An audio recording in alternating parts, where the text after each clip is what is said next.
दोस्तों आज के समय में लोग पुलिस को देखकर सुरक्षा महसूस करने की बजाय उससे डरते हैं। छोटी सी एफआईआर लिखवाने के लिए भी इसमें सबसे ज्यादा ये कहा जाता है कि पुलिस एफआईआर लिखती नहीं है। और ऐसे ही करीब 50 मिलियन केसेस कोर्ट में चल रहे हैं। पुलिस जब आपको घर से उठा रही है और मारना तो दूर की बात है, पुलिस आपको गाली तक भी नहीं दे सकती। नमस्कार दोस्तों आज के समय में लोग पुलिस को देखकर सुरक्षा महसूस करने की बजाय उससे डरते हैं। जिस रास्ते पर पुलिस खड़ी होती है उस रास्ते को छोड़कर दूसरे रास्ते से जाना पसंद करते हैं। तो दोस्तों आखिर इसका कारण क्या हो सकता है कि जो लोग कुछ करते भी नहीं है फिर भी पुलिस को देखकर डरते हैं?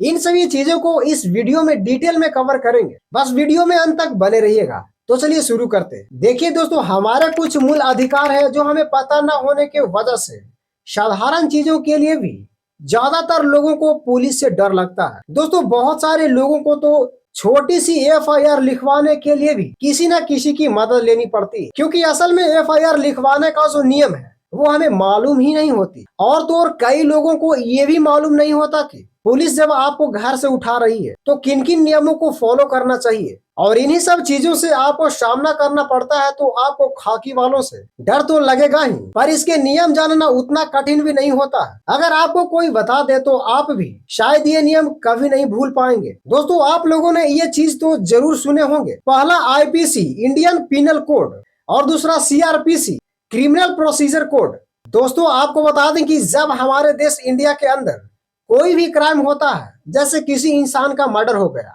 तो आईपीसी कहता है कि 302 लगेगा। चीटिंग हुई है या बेईमानी हुई है तो आईपीसी कहता है कि 420 लगेगा। तो इसका मतलब है कि आईपीसी ये डिफाइन करता है उस स्पेशल क्राइम को। दोस्तों आईपीसी हमें ये बताता है कि क्या क्राइम है और क्या नहीं। उसके बाद सीआरपीसी है, तो आखिर सीआरपीसी क्या है? तो दोस्तों अगर कोई इंसान का मर्डर हो गया तो आईपीसी ने तो ये बता दिया कि इस पर आईपीसी सेक्शन 302 लगेगी। लेकिन अब इसकी जांच कौन करेगा? ये पुलिस खुद निर्णय नहीं लेती कि आज तुम चले जाओ कल तुम चले जाना। इस मर्डर को जांच करने के लिए ये चीज हमें सीआरपीसी बताती है। ये हमें बताती है कि एक पार्टिकुलर केस की जांच किस रैंक का अधिकारी करेगा, उसका प्रोसीजर क्या होगा। दोस्तों इमेजिन करें कि अगर आपके साथ कोई घटना होती है तो सबसे पहले आप पुलिस स्टेशन में जाकर बताएंगे कि आपके साथ क्या क्या हुआ है।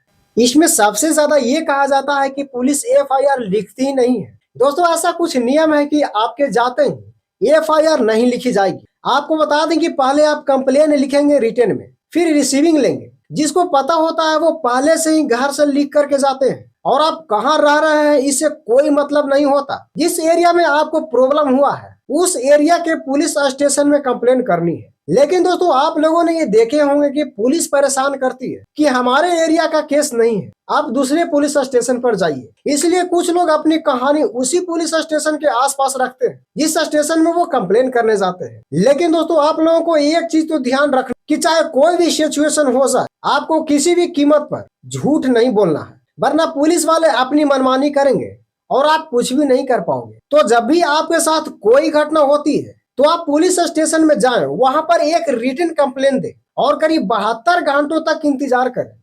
क्योंकि नियम के अनुसार जब आप कंप्लेन करते हैं तो उसके बाद पुलिस वहां जाती है, पता करती है, आसपास के लोगों से बात करती है कि जो आप कह रहे हैं वो सही है या नहीं।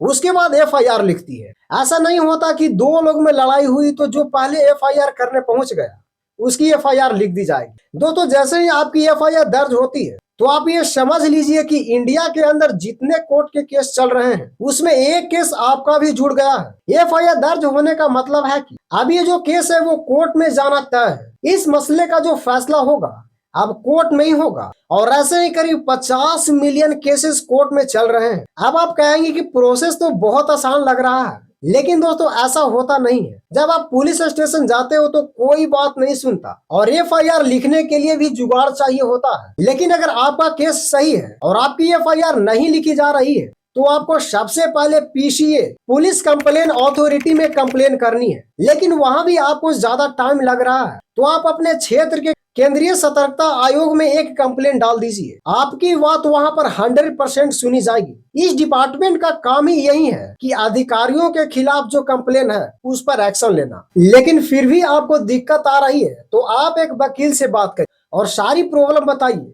प्रूफ के साथ कोर्ट में जाइए। अगर आपका केस सही है तो 100% आपका एफआईआर कोर्ट से दर्ज हो जाएगा और मान लीजिए आपकी एफआईआर दर्ज हो गई, तो इसके बाद होता यह है कि पुलिस के पास 60 दिन का समय होता है इन सारी डिटेल्स की डायरी बनाना प्रूफ के साथ। कौन कौन इसमें है, क्या क्या चीजें बरामद हुआ है, क्या क्या आईपीसी की धारा लगी है, इन सभी चीजों की रिपोर्ट बनाकर कोर्ट में देना होता है और इसी को कहते हैं चार्जशीट। लेकिन नॉर्मली पुलिस के पास 60 दिनों का समय होता है चार्जशीट के लिए। अगर कोई ऐसा क्राइम है जिसकी सजा 10 साल की है तो उसमें 90 दिनों का समय होता है और ये चार्जशीट बनाता है वो आईओ बनाता है, यानी इन्वेस्टिगेटिंग ऑफिसर।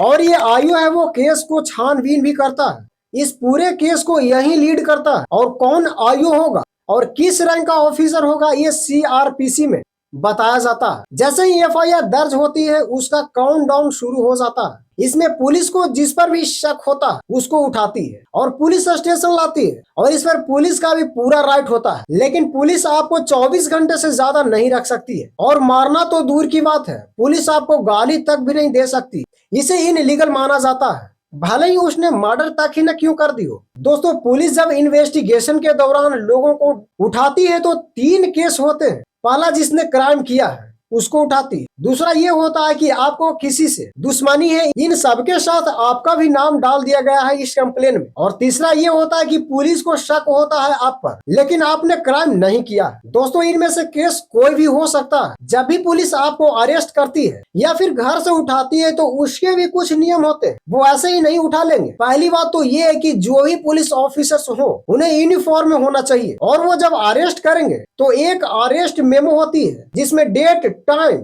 जिसको अरेस्ट किया जा रहा है उसका नाम, रीजन होता है कि क्यों अरेस्ट किया जा रहा है, और एक विटनेस जिसका साइन होता है। वो कोई भी हो सकता है, आपका घर का हो सकता है, आपका कोई करीबी भी हो सकता है। और अगर कहीं बाहर से उठा रही है तो 12 घंटे के अंदर वो आपके घर वालों को या फिर किसी करीबी को इन्फॉर्म करना होता है। देखिए इस पूरे प्रोसेस में पुलिस वाला कहीं पे भी आपके ऊपर हाथ नहीं उठा सकता, एक गाली तक भी नहीं दे सकता। ये एक इनलीगल काम है। अगर वो ऐसा करते हैं तो आप पुलिस के ऊपर भी एफआईआर कर सकते हैं। अब आप कहोगे कि पुलिस वाले आते हैं, प्रोसीजर कोई फॉलो करते नहीं, उसमें हम क्या ही कर लेंगे। देखिए ऐसे केस में पुलिस वाले जो कह रहे हैं उस टाइम पर उनकी बात मान लीजिए और जैसे ही आप वहां से फ्री होते हैं उसके बाद आप कार्रवाई कर सकते हैं।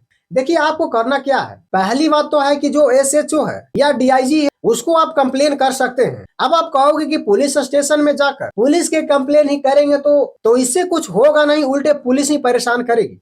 देखिए अगर आप पुलिस स्टेशन नहीं जाना चाहते हैं तो आप स्पीड पोस्ट के जरिए भी ये कंप्लेन कर सकते हैं एसएचओ को या फिर डीआईजी को, और इसका एक रिसिप्ट अपने पास रखिए प्रूफ के तौर पर। उसके बाद आपको एक एक कंप्लेन पीसीए और सेंट्रल विजिलेंस कमीशन में करनी है। और अगर इन सारी चीजों में भी समय लग रहा है, आपकी सुनी नहीं जा रही है, तो अपनी लॉयर से बात करिए, जो सारी कंप्लेन इनके प्रूफ लेके कोर्ट में एफआईआर करिए उस पुलिस ऑफिसर के ऊपर जिसने आपके ऊपर हाथ उठाया है। दोस्तों अगर एक बार एफआईआर होता है तो उसके बाद ध्यान रखिए वो पुलिस ऑफिसर आपके घर के आगे पीछे दिखेगा, आपसे माफी मांगेगी क्योंकि उसको भी अपनी जॉब से प्यार है। आपको बिल्कुल भी टॉलरेट नहीं करना है, बिना आपकी गलती के आपको मार रहा है, गाली दे रहा है, 24 घंटे से ज्यादा आपको पुलिस कस्टडी में रख रहा है। जिन केसेस में आप देखते होंगे कि 24 घंटे से ज्यादा पुलिस रखती है, 4-4, 5-5 दिन तक रख रही है, साधारण पुलिस ये करती है कि एंट्री ही नहीं करती है। 24 घंटे से ज्यादा अगर आपको पुलिस रखती है तो उसको कोर्ट से ऑर्डर लेना पड़ेगा, वरना नहीं रख सकते। अगर पुलिस को 24 घंटे से ज्यादा देर तक रखना है तो कोर्ट में एक एप्लीकेशन देनी होगी कि सबूत और इकट्ठे करने हैं, इनका शेड्यूल बढ़ा दीजिए। और कोर्ट भी 14 दिनों से ज्यादा पुलिस कस्टडी नहीं दे सकता, वो भी एक साथ नहीं देता, 3-3, 4-4 दिन तक करके देता है, तब जाकर 24 घंटे से ज्यादा पुलिस अपने पास रख सकती है। अब मान लीजिए 14 दिन पूरे हो गए, उसके बाद फिर क्या? तो देखिए यहाँ 2 चीजें आपको समझनी होगी, एक होती है पुलिस कस्टडी और दूसरी होती है जुडिशियल कस्टडी। पुलिस कस्टडी जो पुलिस रखती है अपने पास, और जुडिशियल कस्टडी यानी कि आप मजिस्ट्रेट के निगरानी में रहेंगे पूरे केस के दौरान। मजिस्ट्रेट अपने घर पर तो रखेगा नहीं, इसलिए अलग से जगह में रखा जाता है, उस जगह को कहते हैं जेल। जेल और जुडिशियल कस्टडी में भी 14 दिन से ज्यादा नहीं रख सकते हैं। 14 दिन के बाद फिर से अप्रूवल लेकर जुडिशियल कस्टडी बढ़ती है और ये हर 14 दिन पर तब तक बढ़ती रहती है जब तक या तो आपको बेल मिल न जाए, या फिर आप निर्दोष साबित हो न जाए, या फिर आपका केस बंद हो जाए। इन तीनों में अगर एक भी चीज नहीं हुई तो आप वहीं जेल में रहेंगे और ये हर 14 दिन के बाद जुडिशियल कस्टडी बढ़ेगी। अब यहाँ पर पुलिस को चार्जशीट देनी होती है 60 दिन के अंदर, और अगर 10 साल से ज्यादा सजा वाला केस है तो 90 दिनों के अंदर। और अगर पुलिस नहीं दे पाती है तो जो भी एक्यूज्ड है वो बेल ले लेता है। ये जो चार्जशीट कोर्ट में बना कर देती है, कोर्ट स्वीकार कर लेता है, तो इसका मतलब है कि अब मुकदमा शुरू होगा। और ऐसा नहीं है जो चार्जशीट पुलिस ने बनाकर दे दिया है वो फाइनल ही हो जाती है। कोर्ट को अगर लगता है कि कुछ धारा जबरदस्ती लगाई गई है, एविडेंस के हिसाब से उसको हटा भी सकता है, और फाइनल चार्जशीट जब एक्सेप्ट हो जाती है तब मुकदमा शुरू होती है और ट्रायल का डेट दी जाती है। अब कोर्ट के अंदर हर एक चीज डिस्कस होती है, गवाह आते हैं, सबूत दिए जाते हैं जज के सामने, और उसके बाद जज फैसला सुनाता है। मान लीजिए इसके बाद आपको अपराधी घोषित कर दिया जाता है तो आप हाई कोर्ट में अपील कर सकते हैं, और वहां से भी आपको लगता है कि फैसला आपके हक में नहीं है तो अब आप सुप्रीम कोर्ट जा सकते हैं। दोस्तों, इंडिया में 3 कोर्ट होते हैं, पहला लोअर कोर्ट, दूसरा हाई कोर्ट और तीसरा सुप्रीम कोर्ट।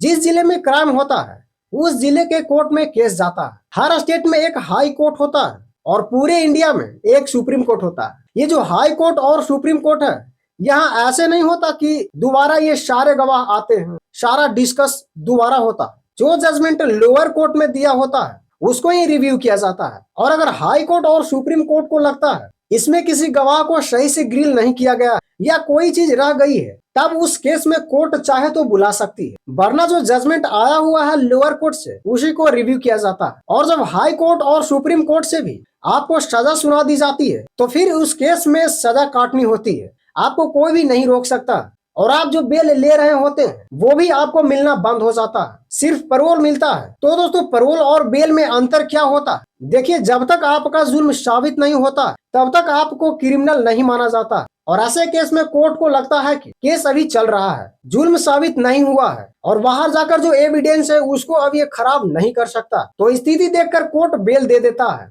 लोअर कोर्ट ने फैसला सुना दिया, उसके बाद आपने हाई कोर्ट में अपील कर दिया है तो अभी भी आपका केस चल रहा है। इसका मतलब है कि अभी तक आप क्रिमिनल साबित नहीं हो। इसलिए सुप्रीम कोर्ट जब आखिरी फैसला नहीं सुना देता है तब तक आप बेल ले सकते हो। एक बार आपका जुल्म साबित हो जाता है फिर आपको बेल नहीं मिलती है, आपको सिर्फ पैरोल मिलता है। और पैरोल भी तभी मिलता है जब बहुत जरूरी हो, किसी का मौत हो गया हो या घर में बच्चा पैदा हुआ हो या फिर घर में शादी हो। तो गाइस, मुझे आशा है कि आप लोग इस नियम को अच्छे से समझ गए होंगे। मिलेंगे इसी तरह के नेक्स्ट वीडियो में। जय हिंद।